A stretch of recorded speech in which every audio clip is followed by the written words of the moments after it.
If you believe that Bill Pasalacqua fired me strictly as a response to problems of behavior or conduct, then the evidence I have uncovered requires that you also believe that the same supervisors who were fabricating allegations against me for a year prior to firing me suddenly made a complete 180-degree reversal and said, "We have a legitimate concern here, so we have to give this person a fair and impartial review."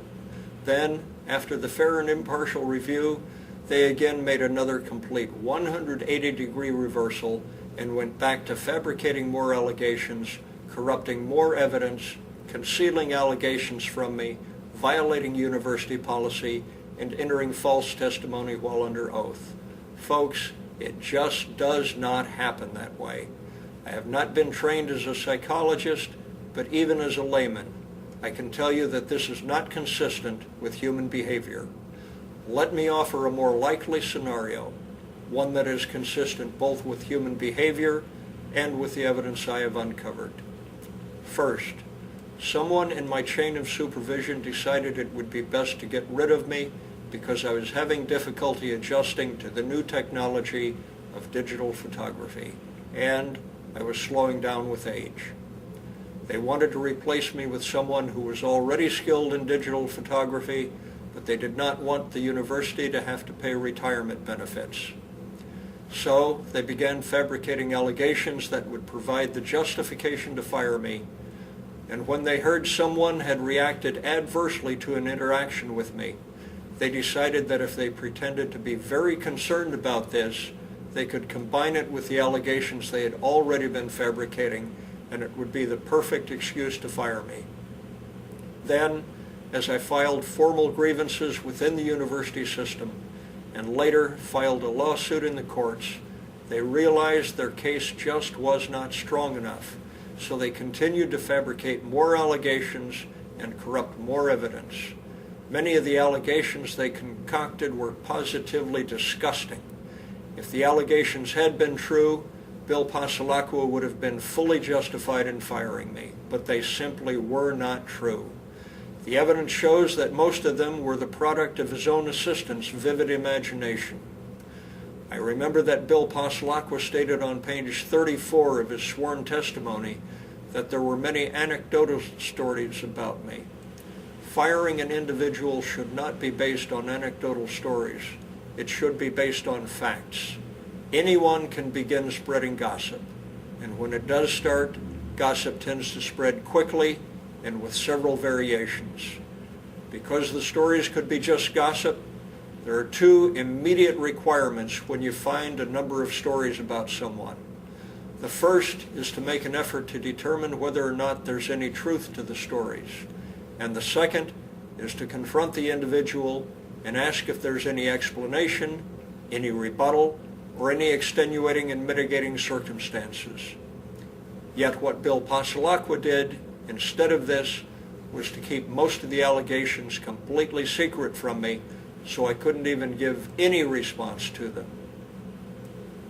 Whenever I tried to ask about any of the allegations against me or any details, Bill Pasalacqua very quickly changed the subject and thus avoided answering the questions. He even declined to give a straight answer when I asked the reason for firing me. He would only say, "You've got a problem and you just don't get it." By the way, this is found in document number CHA 174 from the university's own files. Even when I told Bill Pasalacqua that I had constantly changed the way I communicate with others as society's standards have changed over the years, and that I would like to have the opportunity to apologize to the woman who had complained if I had offended her in any way, he again quickly changed the subject, and later in his testimony on page 114, he stated that I was very argumentative and unwilling to change. In my experience, these are not the actions of a person who is responding to problems of behavior or conduct. Instead, this is more consistent with someone who knows that what he is doing is illegal and he is trying to hide information.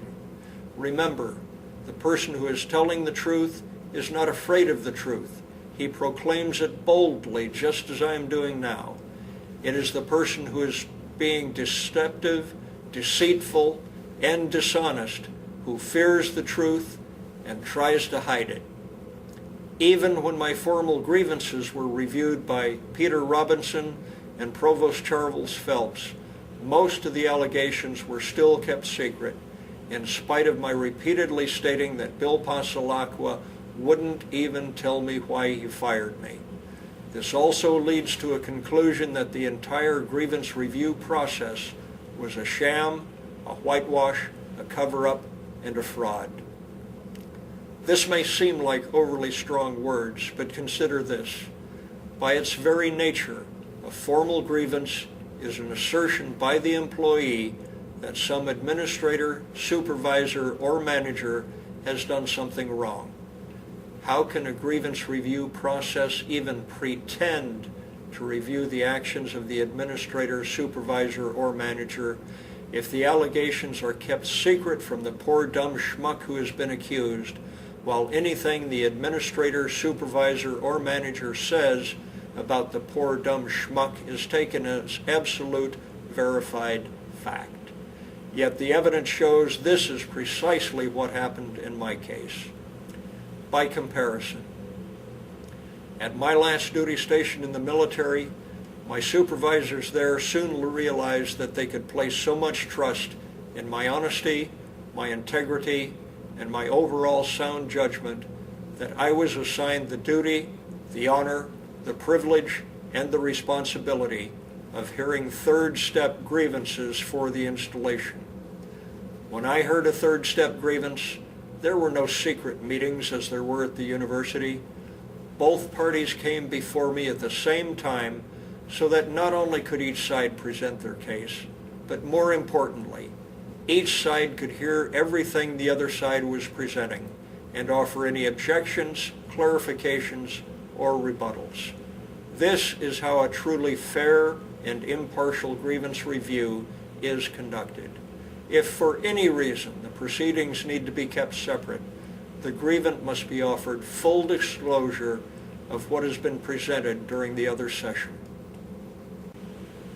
All of this leads me to conclude that this is not just the action of one or two rogue administrators. Instead, it seems to be part of a plan of action that has the endorsement of the highest levels of the university. This conclusion is further supported by the number of individuals who have told me that they know someone else who had a similar experience or that the same thing has happened to them. At this point, I should briefly describe one of those other experiences. Recently, while I was at the pharmacy, I saw a woman I recognized, and as we were talking, I shared with her what had happened to me. She told me that she had worked at the university for about 30 years.